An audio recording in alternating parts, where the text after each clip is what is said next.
নমস্কার শ্রোতা বন্ধুরা, আশা করি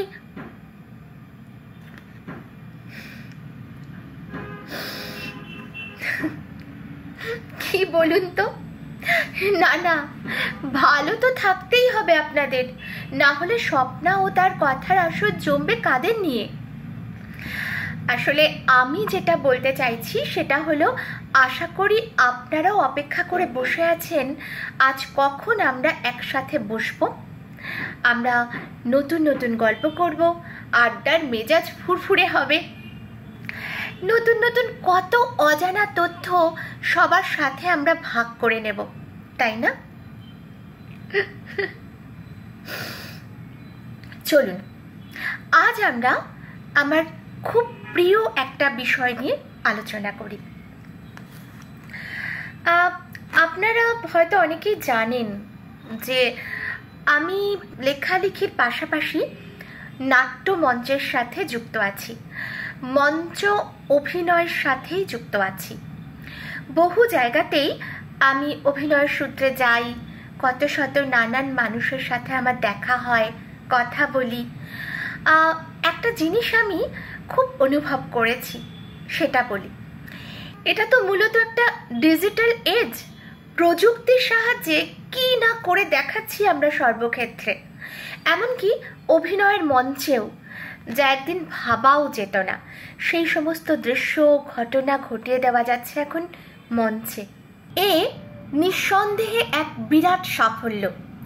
ক্যামেরার কাজ, আলোর কাজ, অসাধারণ শব্দের কাজ, সব কিছুই আমাদের ক্ষমতাকে যেন অতিক্রম করে দেখাচ্ছে।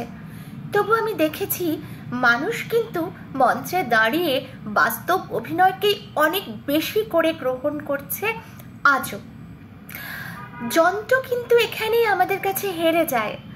আপনার অভিনয় যখন একজন মানুষের মনকে ছুঁয়ে যায়, ওই 3 দিক খোলা মঞ্চের মাঝখানে দাঁড়িয়ে, তখন জানবেন যে আপনার অভিনয়ের উদ্দেশ্যটা সফল হয়েছে। মানুষের আবেগকে আপনি ছুঁতে পেরেছেন, এ ঈশ্বরেরই আবেশ মাত্র।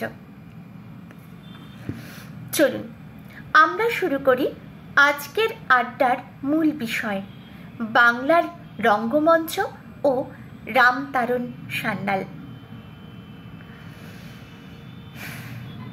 শ্রোতা বন্ধুরা, ইংরেজ শাসনের প্রভাবে সবকিছুর সাথে সাথে পরিবর্তনের ঢেউ এসে লেগেছিল বাংলার সাংস্কৃতিক জগতেও। প্রচলিত যাত্রাপালা, কবির লড়াই, পাঁচালি, লোটো, আলকাপ, বাইজি বাড়ির হুল্লোড় ইত্যাদি মনোরঞ্জনের দৃশ্যপট দ্রুত পরিবর্তিত হতে থাকে ইউরোপিয়ান শিক্ষা দীক্ষা ও ভাবধারার প্রভাবে।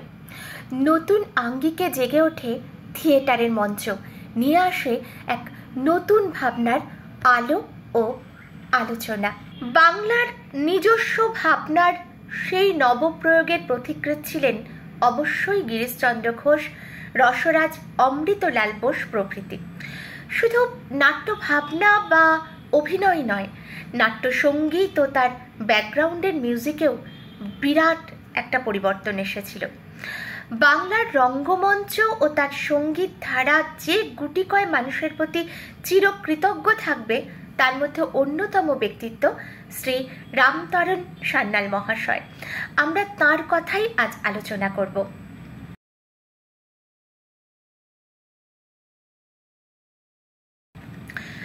(1858) সালে বাংলাদেশের খানাকুলা গ্রামে জন্ম হয় রামতারণ সান্যালের। খানাকুলা গ্রামটি ফরিদপুরের অন্তর্গত। তার বাবা ছিলেন সেই যুগের নামকরা সংস্কৃতজ্ঞ পণ্ডিত শ্রী বৈকুণ্ঠ তারণ সান্যাল। এই পরিবার লেখাপড়া ও সাধক পরিবার হিসেবে বিশেষভাবে পরিচিত ছিল। বৈকুণ্ঠ তারণের উত্তর কলকাতার কম্বুলিটোলা বা কলুটোলায় 7 নম্বর রামচন্দ্র মৈত্র লেনে একটি বাড়ি ছিল। সেখানে তার মেয়ে যাদুমণি থাকতেন। ছোট থেকেই রামতারণের খুব সুরেলা গলা ছিল এবং কারোর কাছে না শিখেই গান গেয়ে ও বেহালা বাজিয়ে সবাইকে তাক লাগিয়ে দিতে পারতেন। বড় হওয়ার পর তিনি বাংলাদেশ থেকে পাড়ি জমালেন কলকাতার কলুটোলার বাড়িতে দিদির কাছে। এখানে থেকেই FA পর্যন্ত পড়াশুনো ও পাশ করেছিলেন রামতারণ। পড়াশোনার পাশাপাশি তিনি দুটি পছন্দের কাজ শুরু করে দিলেন। এক, সেই সময়কার কলকাতার বিখ্যাত বেহালা বাদক ছিলেন নুলো গোপাল। সেই নুলো গোপালের কাছে প্রথা মাফিক বেহালা শিখতে তিনি শুরু করলেন এবং শ্যামপুকুরে ওস্তাদ কানা যোগনের কাছে শুরু করলেন গান বাজনার শিক্ষা। আসুন একবার দেখে নিই সেই সময় কলকাতার সংঘবদ্ধ রুচিশীল সংস্কৃতির কি হালচাল ছিল বা কিভাবে তা দানা বাঁধতে শুরু করেছিল। সেই সময় উত্তর কলকাতার বাগবাজার, শ্যামবাজার, শোভাবাজার, বেলঘড়িয়া, জোড়াসাঁকো এই সমস্ত অঞ্চলে অনেক ধনবান মানুষ ছিলেন যারা তথাকথিত বাবু কালচারের প্রতি ততটা আগ্রহী ছিলেন না। কিন্তু এর বাইরে সংস্কৃতির পৃষ্ঠপোষকতা বলতে দুর্গাপুজো, কীর্তন, ঢপ কীর্তন বা কথকতা এবং পালে পার্বণে বাই নাচ ও গান বাজনার চর্চা করতেন বা করাতেন। মোদ্দা কথা, চাইলেও এর বাইরে আর কিছু করার মতো রসদ বা আয়োজন তাদের হাতে ছিল না, অথচ সকলেই চাইছিলেন যে অন্যরকম কোনো একটা কিছু হোক। সেই সময় অর্থাৎ 19 শতকের কলকাতায় একটি নতুন সাংস্কৃতিক ঢেউ এসে বিনোদনের জগতে বিরাট তোলপাড় শুরু করে দেয়। এটি হলো থিয়েটার বা অপেরা। ইউরোপিয়ান থিয়েটারের প্রভাবে যুব সমাজ বিপুলভাবে মেতে ওঠে, কারণ আগেই বলেছি যে বিনোদনের আদি মাধ্যম ছিল বাই নাচ, যা বাবু কালচারের ওতপ্রোত অঙ্গ। সামগ্রিকভাবে তাই বাবু সমাজের বাইরে একটা বিরাট অংশের কাছে এ জিনিস একসময় একঘেয়ে ও বিরক্তিকর হয়ে উঠেছিল। এখন যখন সামনে এসে দাঁড়ালো বিনোদনের নতুন মাধ্যম ইউরোপিয়ান থিয়েটার ও তার গান বাজনা, তখন তারা সেই দিকেই ফিরে তাকালেন।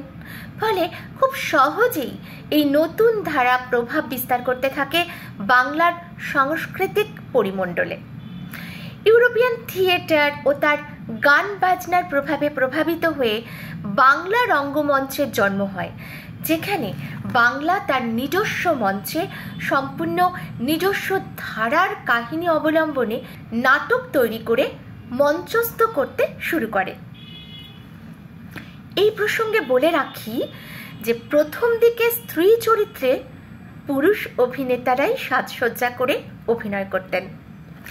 এর প্রথম ব্যতিক্রম ঘটেছিল 1835 সালে কলকাতার শ্যামবাজারে নবীনচন্দ্র বসু নাট্যশালায়।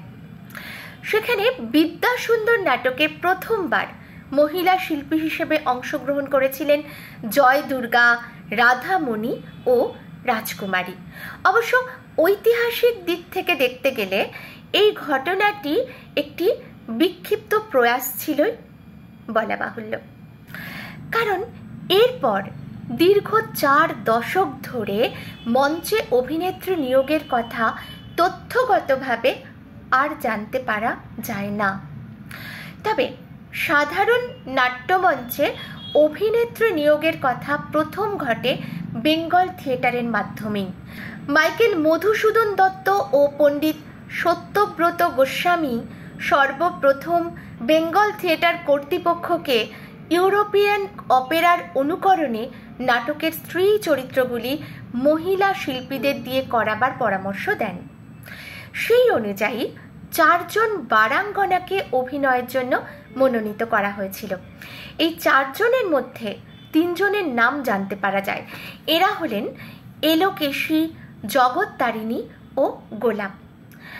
এলোকেশী ও জগত্তারিণী অংশ নিয়েছিলেন মাইকেলের শর্মিষ্ঠা নাটকের অভিনয়ে, আর গোলাপ ছিলেন পরবর্তী অভিনয়ের নাম ভূমিকায়।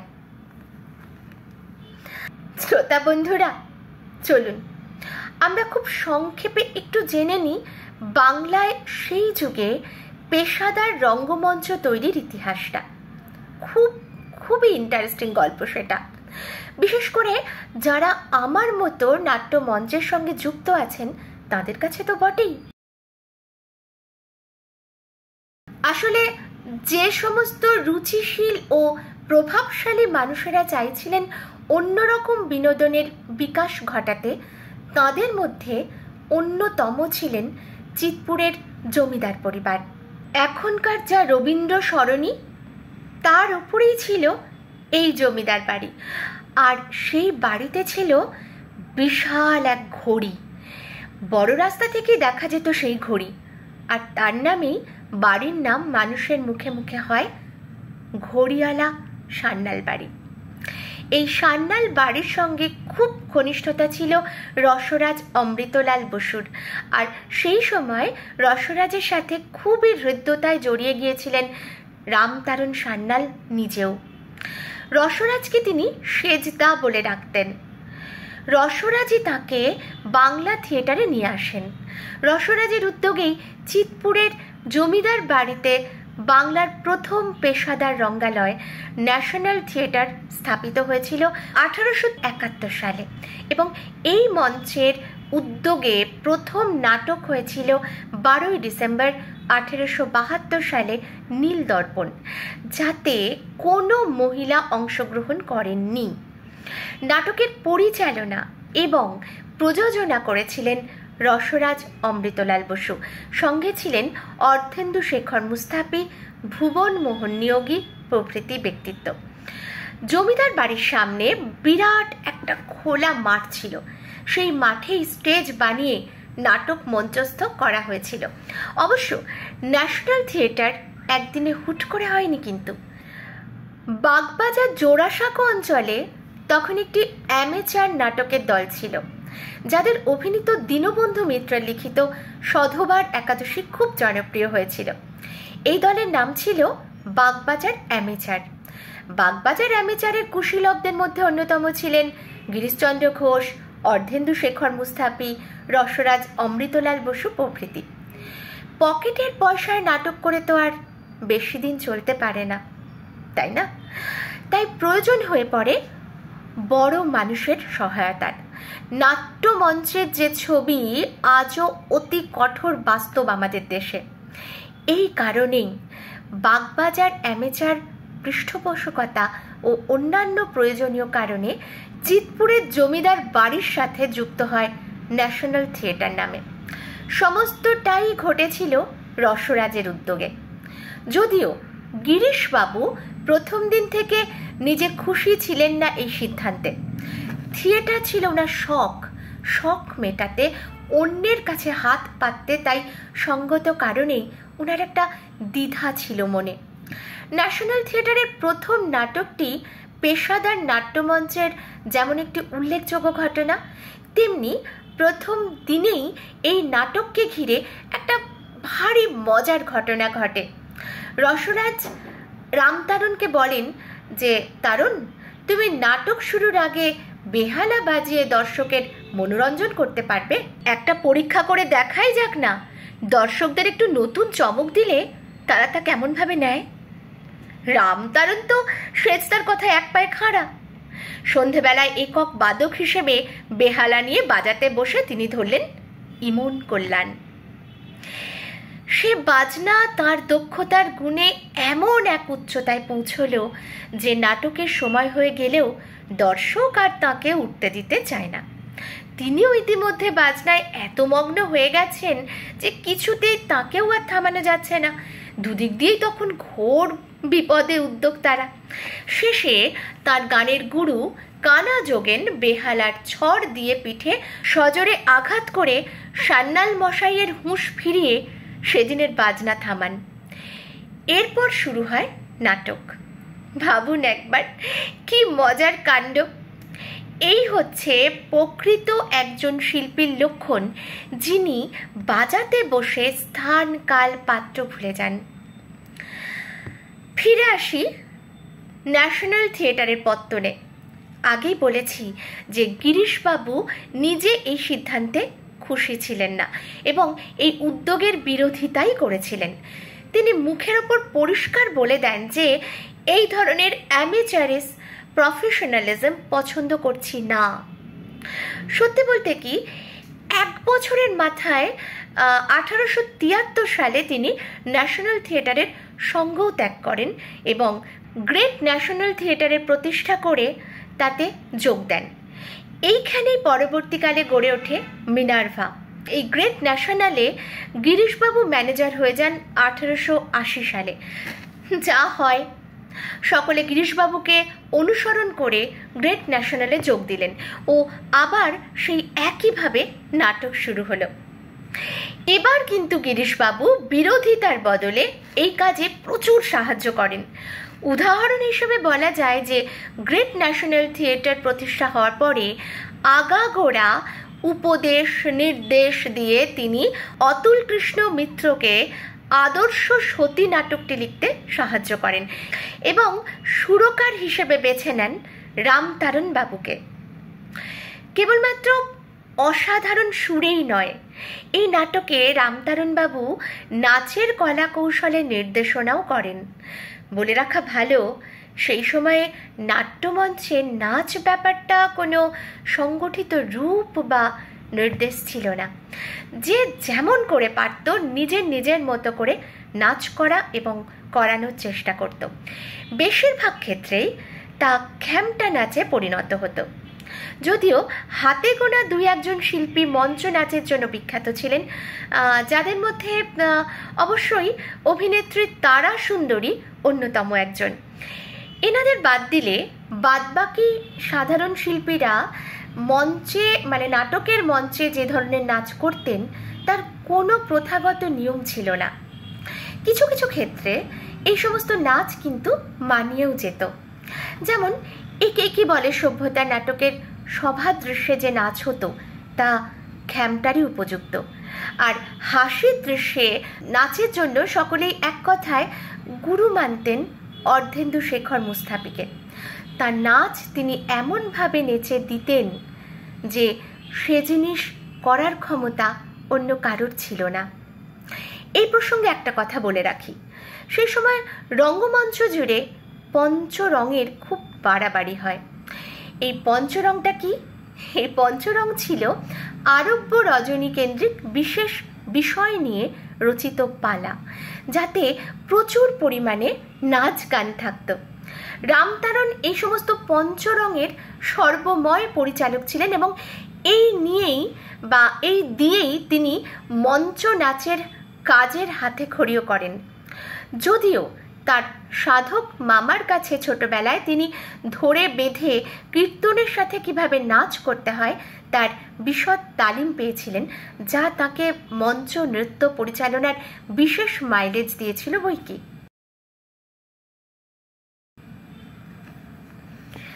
গ্রেট ন্যাশনাল থিয়েটার ঠিক করল যে সতী কি কলঙ্কিনী নাটকটি মঞ্চস্থ করবে।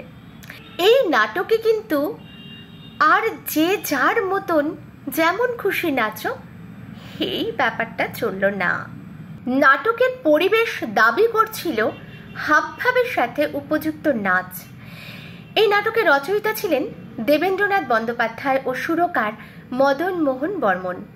যদিও একজন আলাদা নাচের শিক্ষক ছিলেন, তবুও মূলত মদন মোহন এই গুরু দায়িত্ব নিজের কাঁধে তুলে নিয়ে সবাইকে রোল অনুযায়ী নাচের ট্রেনিং দিতে শুরু করেন। রঙ্গমঞ্চে এই প্রথম ধরে বেঁধে নাচকেও একটা সমান গুরুত্ব ও প্রয়োজনীয় বিষয় হিসেবে দেখা শুরু হলো। মদন মোহনের অব্যাহতির পরে এই দায়িত্ব তুলে নেন রামতারণ সান্যাল আদর্শ সতী এই নাটকটা থেকে। এই নাটকের কাজের থেকেই সুর তাল নৃত্যের পারদর্শিতায় রামতারণের নাম ছড়িয়ে যায় দর্শকের মুখে মুখে। এই নাটকের ফলে লোকসানে চলতে থাকা গ্রেট ন্যাশনাল থিয়েটারের বিরাট সাফল্য আসে। সেই সূত্রেই 1877 সালের 2রা মে রামতারণের সম্মানার্থে গিরিশবাবু একটি বেনিফিট নাইটের আয়োজনও করেন। স্বয়ং গিরিশচন্দ্র পর্যন্ত তার সঙ্গীত প্রতিভা ও নাচের গুণমুগ্ধ ছিলেন। এতটাই গুণমুগ্ধ ছিলেন যে তিনি তার রচিত মলিন মায়া নাটকটি উৎসর্গ করেছিলেন রামতারণকে। আলিবাবা নাটকে মুস্তাফা মুচির ভূমিকায় রামতারণের নাচ গান, বিশেষ রং ঢঙের উল্লেখ তিনি আজীবন করে গেছেন। সর্বদা তিনি বলতেন যে ওই নাচ এখনো আমার স্মৃতিতে আছে। এই প্রসঙ্গে বলে রাখা ভালো যে ক্ষীরোদ প্রসাদ বিদ্যা বিনোদের রচিত আলিবাবা নাটকের সুরকার কিন্তু আসলে ছিলেন রামতারণ, যদিও কাগজে কলমে তা দেবকণ্ঠ বাগচির নামেই প্রসিদ্ধ। বন্ধুরা, এখনই যার নাম করলাম সেই দেবকণ্ঠ বাগচির অবদান মঞ্চ সঙ্গীতে কিছু কম নয়। কিন্তু ইচ্ছে রইল সময় মতো একদিন তাকে নিয়ে আমরা বসবো স্বপ্না ও তার কথা আড্ডায়। কেমন? আজ যে প্রসঙ্গে বলছি সেই প্রসঙ্গে ফিরে আসি। সঙ্গীতময় পুরুষ রামতরণ সান্যালের ছেলেমেয়েরা কিন্তু কেউই গান বাজনার দিকে যায়নি। প্রখ্যাত ঐতিহাসিক অক্ষয় কুমার মৈত্রের পরিবারের তাঁর বিয়ে হয়। বিয়ের কিছুদিন বাদেই মাথায় তার এক কি খেয়াল চাপে। কাউকে কিচ্ছুটি না বলে হঠাৎ সব ছেড়ে ছুড়ে জাহাজের খালাসির চাকরি নিয়ে 1893 থেকে 94 সালে বিলাতে চলে যান। সেই যে গেলেন, দীর্ঘ 4 বছর কেউ তার কোনো হদিশ বা কোনো খোঁজ দিতে পারেনি। একদম নিরুদ্দেশ বা বেখবর বলতে যা বোঝায় ঠিক তাই। এই সময় বিলেতে সে যুগের বিখ্যাত বেহালা বাদক এল.সি. উইলসনের কাছে তিনি ইউরোপীয় ধারার বেহালা এবং কনসার্টের তালিম নেন। একই সঙ্গে নানান পরীক্ষা নিরীক্ষাও করতে থাকেন কিভাবে কি সংমিশ্রণ করলে দেশি ও বিদেশি ধারার সমন্বয়ে আকর্ষণীয় কনসার্ট বাজানো যায়। এখান থেকেই যান ইতালিতে। ইতালির অপেরা তখন পৃথিবী বিখ্যাত। প্রাণ ভরে তাদের কাজ দেখেন ও শেখেন রামতারণ। সেখান থেকে আসেন চীনে। চীনের রাজাকে বেহালা শুনিয়ে এমন আপ্লুত করেন যে তিনি রামতারণকে 6টি সোনার কাপ, ডিশ ও প্লেট উপহার দিয়ে সম্মানিত করেন। চীন থেকে তিনি ফিরে আসেন আবার কলকাতায়। এবার দক্ষিণাচরণ সেনের সাথে জোট বেঁধে ব্লু রিবন অর্কেস্ট্রা পার্টি তৈরি করেন। এই দক্ষিণাচরণ সেন ছিলেন সে যুগের কলকাতার 1 নম্বর কনসার্ট বাজিয়ে। পুরনো পরিচয় ও গুণের সুবাদে রসরাজ ব্লু রিবন অর্কেস্ট্রাকে ডাকলেন গিরিশচন্দ্র রচিত প্রফুল্ল নাটকের অভিনয় বাজাবার জন্য। বলাই বাহুল্য তাদের সাফল্য ছিল আকাশ ছোঁয়া। এই সময় 1898 সালে কলকাতায় আসেন জে স্টিভেনসন ও তার স্ত্রী নেলি মাউন্টস্কেল। এরা ম্যাজিক লণ্ঠনের খেলায় পারদর্শী ছিলেন। ততদিনে স্টার থিয়েটার প্রতিষ্ঠিত হয়ে গেছে। রসরাজ অমৃতলাল বসু, হরিভূষণ বোস, ভুবন নিয়োগী প্রভৃতি মিলে দেখা করলেন এই দম্পতির সঙ্গে। তাদের কাজের সম্ভাবনা সম্পর্কে আলোচনা করে নিশ্চিত হয়ে প্রস্তাব দিলেন যে স্টার থিয়েটারের মঞ্চেই তাঁরা তাদের কাজ প্রথম প্রদর্শন করুন। প্রথমে নাটক হবে ভারতচন্দ্রের অন্নদামঙ্গল। পরিচালক ছিলেন রামতারণ বাবু। নাটকের পরে সিনেমা দেখানো হবে এবং সব শেষে নেলির ফায়ার ড্যান্স, যাতে দেখানো হবে আগুনে নেলি পুড়ে ছাই হয়ে গেল। এত রকমের উপস্থাপনা একসঙ্গে সে এক নতুন হইচইয়ের বিষয় হয়ে দাঁড়ালো কলকাতা শহরে। চারিদিকে পোস্টার পড়ে গেল, তাতে লেখা ছিল ছবি পর্দায় হাসিবে, নাচিবে, গাহিবে, যাত্রী সমেত রেলগাড়ি ছুটিবে, হাসুন, বিলম্বে হতাশ হইবেন ইত্যাদি। এই কাজে ভীষণ সাফল্য এলো। চলচ্চিত্রে একবার আগুনের প্রদর্শনীতে যখন দেখানো হচ্ছে যে ফায়ার ব্রিগেড কিভাবে জ্বলন্ত আগুন নেভায়, তখন তার বাস্তবতায় দর্শকেরা ভয় পেয়ে আগুন আগুন বলে এদিক ওদিক ছোটাছুটি শুরু করে দেন। রসরাজ নিজে এসে তাদের আশ্বস্ত করে বলেন যে এটা সত্য ঘটনা নয়, ছবিতে দেখানো হচ্ছে মাত্র, আপনার শান্ত হয়ে বসুন।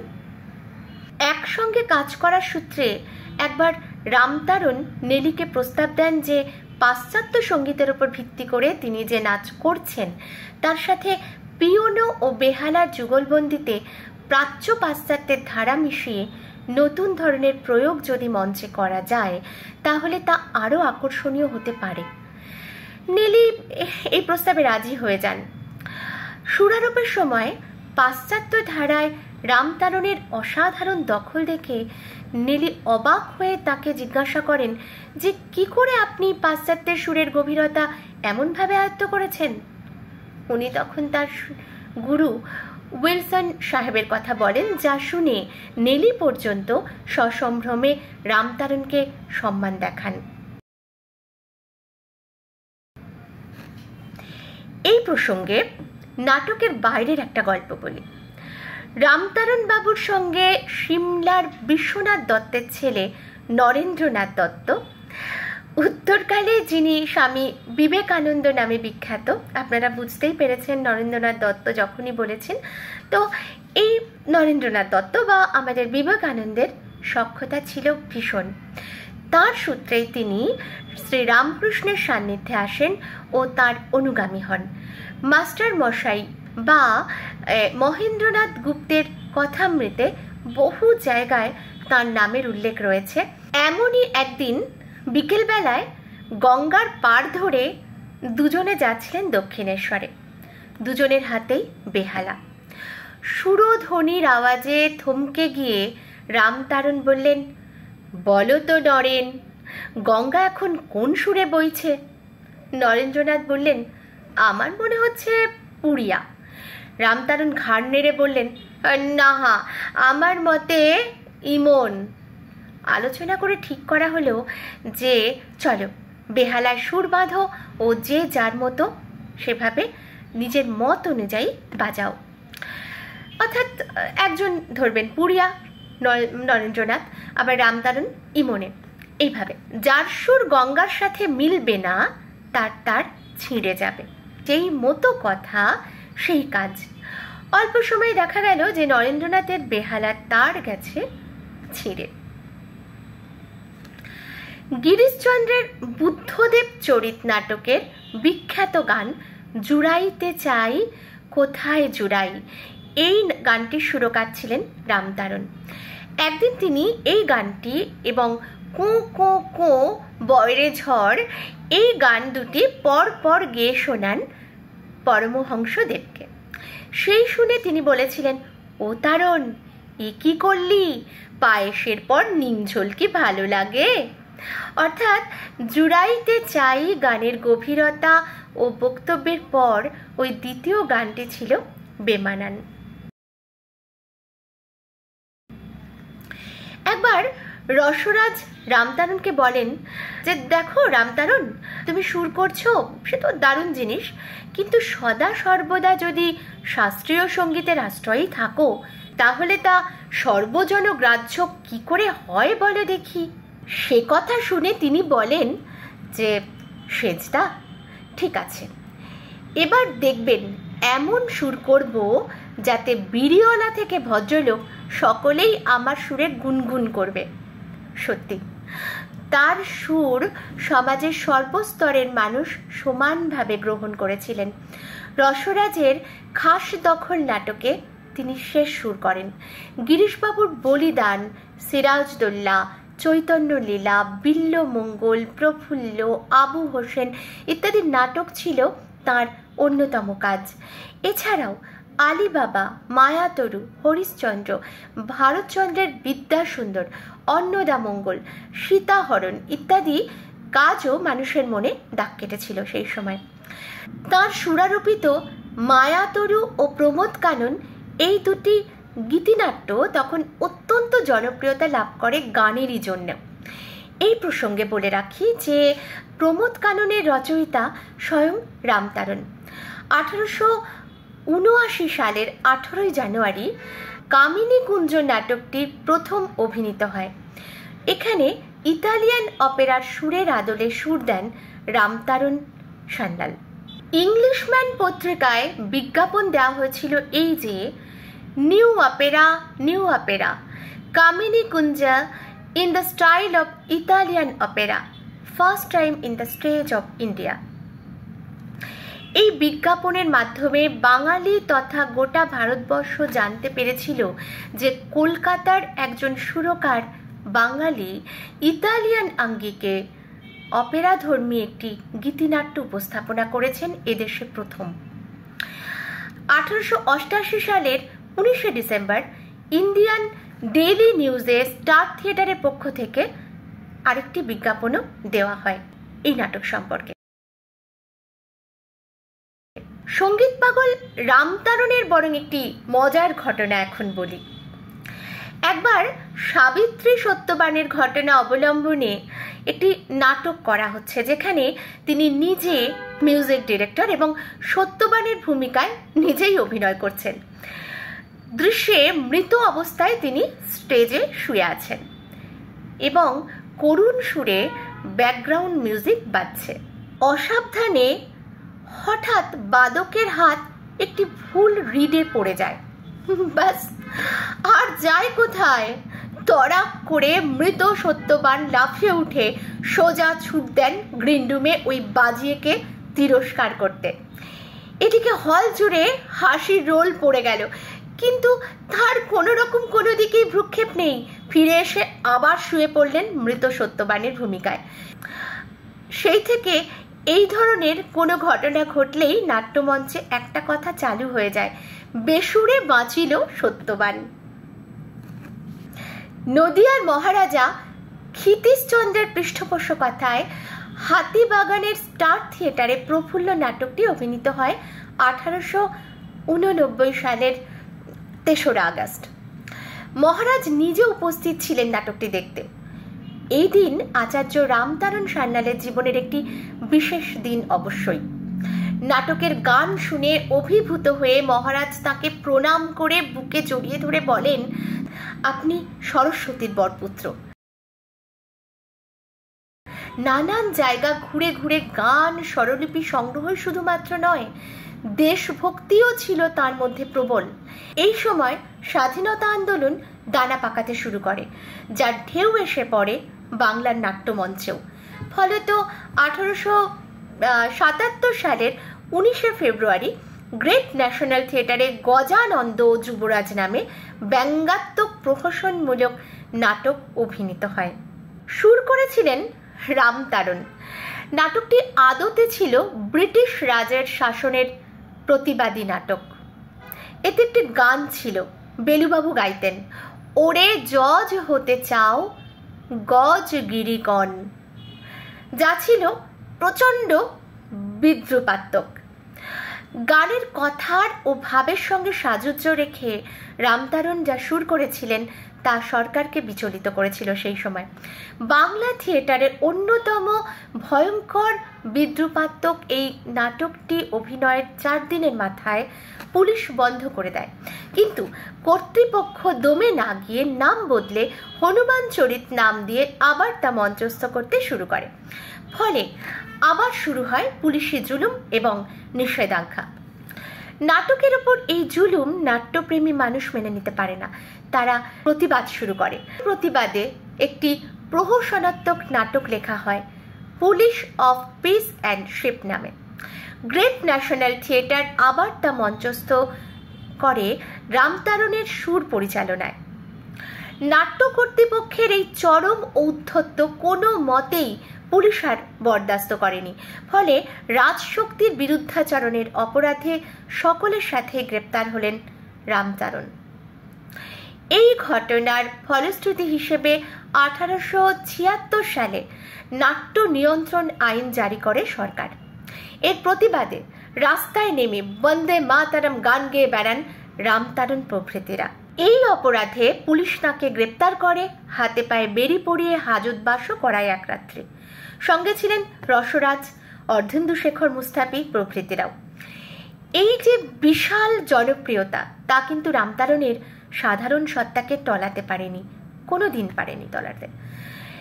সে সময় হাতে লেখা পোস্টার লাগানো হতো আঠা দিয়ে। সকলের সাথে সাথে রামতারণ নিজেও যেতেন রাত্রে নাটকের পোস্টার লাগাতে দ্রষ্টব্য স্থানে স্থানে।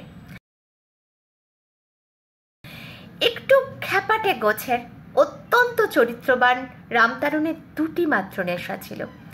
প্রথমটি হলো সঙ্গীত এবং দ্বিতীয়টি সুগন্ধি আতর ও গোলাপ জল। এই শৌখিনতার জন্য পরিচিত সবাই তাকে রাজা বাবু বলে ডাকত। এই বিষয়ে ইন্দুবালা দেবীর একটি গল্প আমি বলি।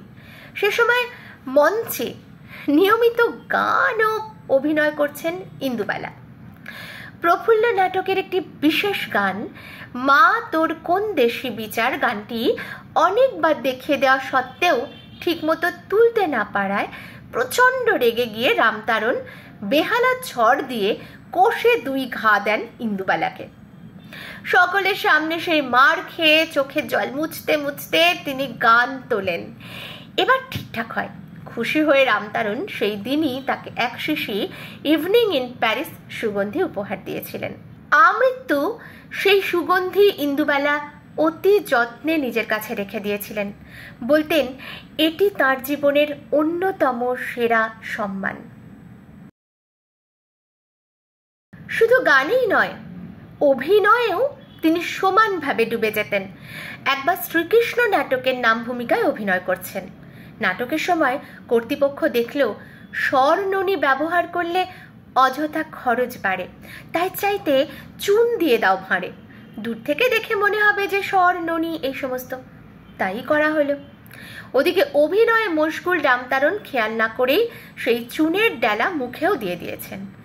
মুখ পুড়ে যন্ত্রণা কাতর রামতারণ অস্থির। ক্ষিপ্ত হয়ে বললেন, আমি শ্রীকৃষ্ণ, আমাকে ফলস জিনিস দেওয়া হয়েছে, ইয়ার কি পেয়েছো তোমরা?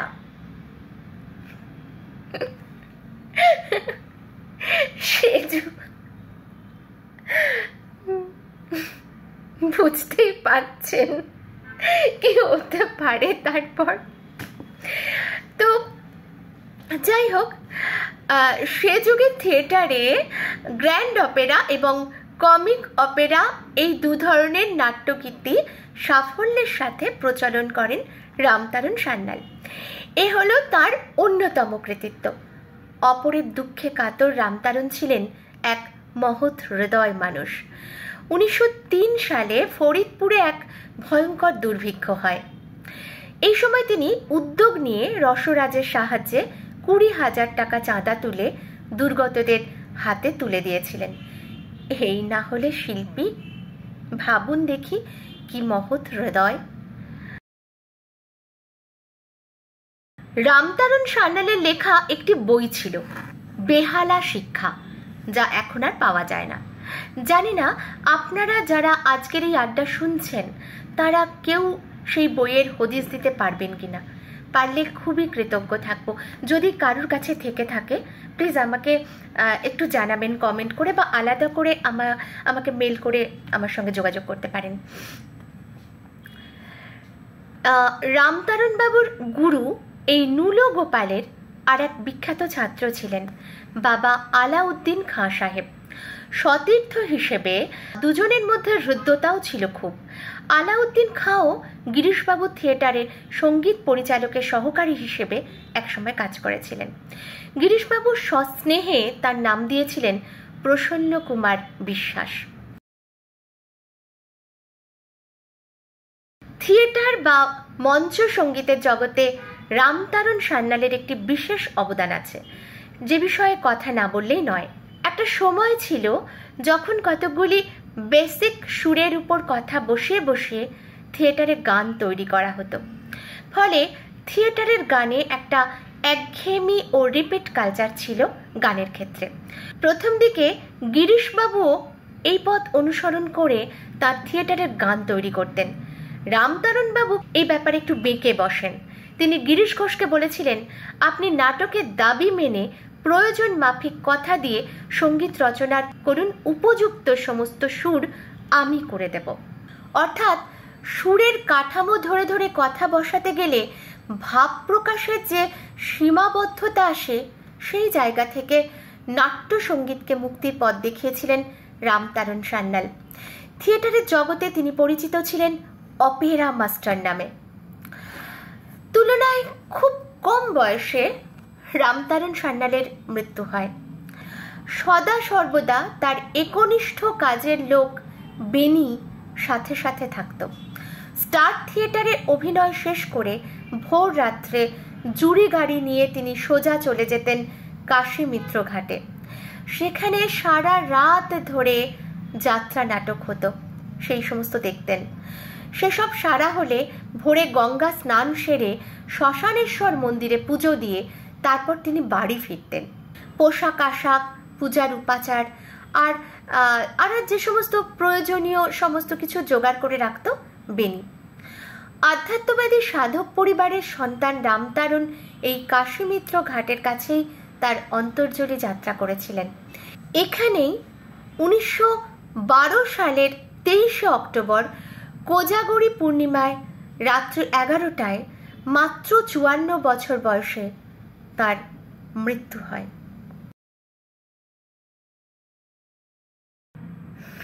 শ্রোতা বন্ধুরা, কেমন লাগলো আজকের এই আলোচনা? আমাকে অবশ্যই জানাবেন কিন্তু, কেমন? আর এই থিয়েটার এবং মঞ্চ নিয়ে আমার এই স্বপ্না ও তার কথায় আরও অনেক কিছু আলোচনা করার ইচ্ছে আছে। আপনারা আমার সঙ্গে থাকবেন। আর অবশ্যই স্বপ্না ও তার কথার ব্যাপারে আপনাদের পরিজন, আত্মীয়, বন্ধু বান্ধব এবং কাছের মানুষদের জানান। শুনতে বলুন, দেখতে বলুন এই চ্যানেলটি। আবার আমাদের দেখা হবে পরের শুক্রবার, কেমন? আজ আপনাদের কাছে ছুটি চাইছি। ভালো থাকবেন সবাই, সুস্থ থাকবেন। নমস্কার।